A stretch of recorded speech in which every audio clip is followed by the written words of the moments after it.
Ah et bien salut à tous et à toutes, ici Narcotte, et aujourd'hui on se retrouve pour un nouveau top. Et aujourd'hui on va parler de 5 choses un petit peu marrantes, un petit peu étonnantes, un petit peu bizarres que les gens savent faire avec leur corps. Oh yeah. Alors le numéro 1, il y a des gens qui arrivent à bouger leurs oreilles. Alors certains vont me dire mais ouais mais c'est facile t'as vu.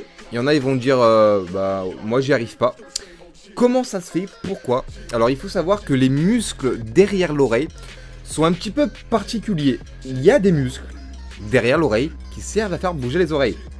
Ah oui oui, sauf que le corps humain, enfin l'être humain en général, n'a pas besoin de faire bouger ses oreilles. Bah non, pourquoi? Les animaux oui, ils pourraient entendre des trucs et tout, mais les humains on s'en fout nous. Mais on peut travailler ces muscles. On peut travailler les muscles derrière les oreilles pour petit à petit apprendre à les faire bouger. Alors il y a des gens qui naissent avec des muscles déjà plus ou moins formés, qui peuvent les bouger instinctivement. Il y a des gens qui pourront le faire, mais à force de beaucoup d'entraînement, il y a des gens qui pourront peut-être jamais le faire. Voilà, ça dépend vraiment de comment est formé l'être humain. Et pour ma part, est-ce que j'y arrive? Telle est la question. J'essaie de bouger les yeux, mais... Non, bah non, j'arrive pas. Non. Le deuxième truc marrant, il y a des gens qui arrivent à toucher leur nez avec leur langue.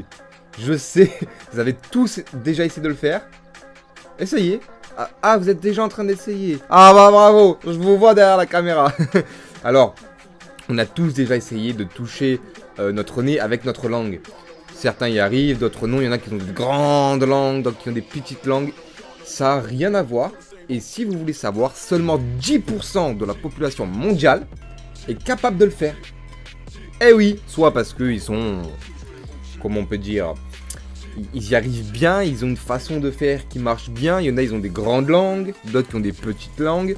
Et il y en a beaucoup qui arrivent parce qu'ils sont atteints du syndrome d'Ehlers-Danlos. Alors ça, c'est une maladie génétique qui est plutôt rare, qui touche les tissus de la peau, etc. Et donc ça fait des malformations dans la bouche, au niveau de la langue. Moi, pour ma part, je l'ai déjà dit dans une vidéo, j'ai un cheveu sur la langue, que j'arrive plus ou moins à maîtriser maintenant.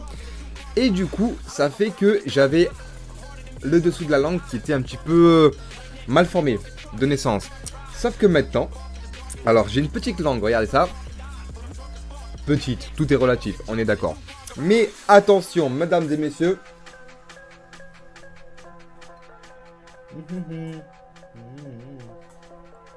J'arrive. Le troisième truc, alors là, il y a des gens qui sont capables, attention, ça se passe encore avec la langue, mais avec le coude. Il y en a qui arrivent à lécher leur coude avec leur langue. Alors, à la base, on n'en parlait pas de ce truc. Sauf qu'il y a quelques temps sur internet, il y a l'information qui disait qu'il est totalement impossible de toucher son coude avec sa langue, qui a fait un peu parler de soi. Hein, l'information, voilà. Et du coup, les gens, bah, ils sont fous. Ils ont dit, ah ouais, on peut pas. Ah ouais, on peut pas. Et il y en a qui se sont entraînés tout. Il y en a qui arrivaient. Du coup, le Guinness Book des records, livre des records, a reçu énormément de demandes pour comptabiliser ce record parce que des gens y arrivent. Et voilà. Et donc, alors après, il y a un truc de fou. On va voir sur YouTube, il y a des tutos qui disent, qui expliquent comment faire ça.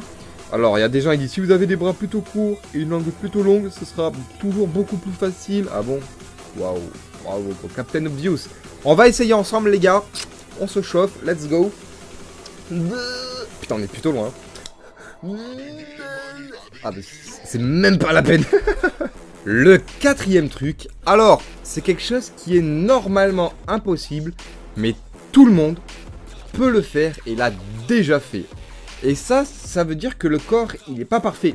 Et ça, c'est dommage. On va parler aujourd'hui du pharynx. Alors, le pharynx, vous savez, c'est ce qu'il y a dans la gorge et qui permet de faire rentrer l'air quand on respire dans les poumons et la nourriture et l'eau, quand on mange ou quand on boit, dans l'estomac. Ça serait dommage de se noyer quand on boit et de respirer, que ça tombe dans l'estomac. Sauf que, il vous est déjà tous arrivé d'avaler de travers, de vous étouffer, ou même d'avoir des crises d'aérophagie. Si vous savez pas ce que c'est, je vous conseille d'aller voir sur internet parce que si je vous l'explique... Bref. Donc, comment ça se passe? Le pharynx bouge comme ça. Quand on respire, quand on mange, voilà. Bref. Et on peut pas faire déglutition et respiration en même temps. Sauf que quand on mange trop vite qu'on parle, ça arrive que le pharynx il suit plus. Le pharynx il suit plus et la nourriture elle va du mauvais côté. Ça ce serait dommage, enfin c'est surtout l'eau, parce que la nourriture ça va un peu bloquer. Imagine si ton kebab il finit dans tes poumons. Oh putain, t'imagines même pas le bordel. En règle générale ça se bloque et tu fais... Et tu t'étouffes, les gens ils sont là pour essayer de te faire cracher. Bref, le bordel, si tu meurs pas, c'est déjà bien. Du coup voilà, c'est quelque chose qui est théoriquement impossible à faire, mais que tout le monde a déjà fait. Donc là voilà, c'est une chose un petit peu anormale que le corps humain fait. Et le cinquième truc, alors là, je savais même pas que ça existait. Ça s'appelle le gleeking. Et en fait, c'est le fait de cracher un jet de salive provenant de la glande sous-maxillaire qui se situe sous la langue, là. Dessous. Il y a des gens qui, enfin, habituellement, ils le font pas volontairement. C'est lorsque, je sais pas, ils baillent, ils sont fatigués, ou quand ils sont chez le dentiste. Ça vous est jamais arrivé de bailler et un petit jet de salive qui sort quand vous êtes chez le dentiste ou... Personnellement, ça m'est déjà arrivé, ça arrive à tout le monde théoriquement, ou... Voilà. Et en fait, il y a des gens qui arrivent sur commande à faire sortir un jet de salive depuis leur glande sous-maxillaire comme ça. Alors, il faut être vraiment très entraîné, on va dire, et avoir une dextérité infaillible parce que c'est chaud. C'est le corps, il n'est pas prévu pour pouvoir faire ça. Voilà.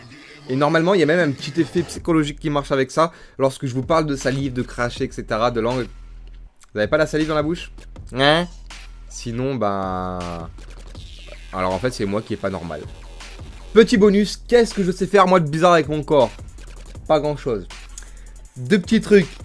Tout le monde sait le faire, mais j'ai envie de le dire. C'est ça. Ah. Petit mouvement de langue rigolo. Et ça, alors attendez, je me déséquipe. J'arrive à me déboîter le pouce et à le faire toucher le bras. Attention, opération commando. Ah. Mais pourquoi on voit rien? Attendez, c'est triste. Vous voyez rien. La lumière elle est pas bien. Ça touche. Et voilà. J'arrive à faire toucher le pouce. Là. Tada! Et c'est ma gueule. Et là. Et j'arrive à déboîter le pouce sur commande. Écoute. C'était nul. Mince alors. Et voilà, j'espère que vous avez apprécié ce nouveau top 5. N'hésitez pas à vous abonner à la chaîne si c'est pas déjà fait. Bah oui. Et à laisser un gros pouce bleu sous la vidéo. C'était Narco. Et on se retrouve très bientôt pour de nouvelles vidéos. Salut tout le monde.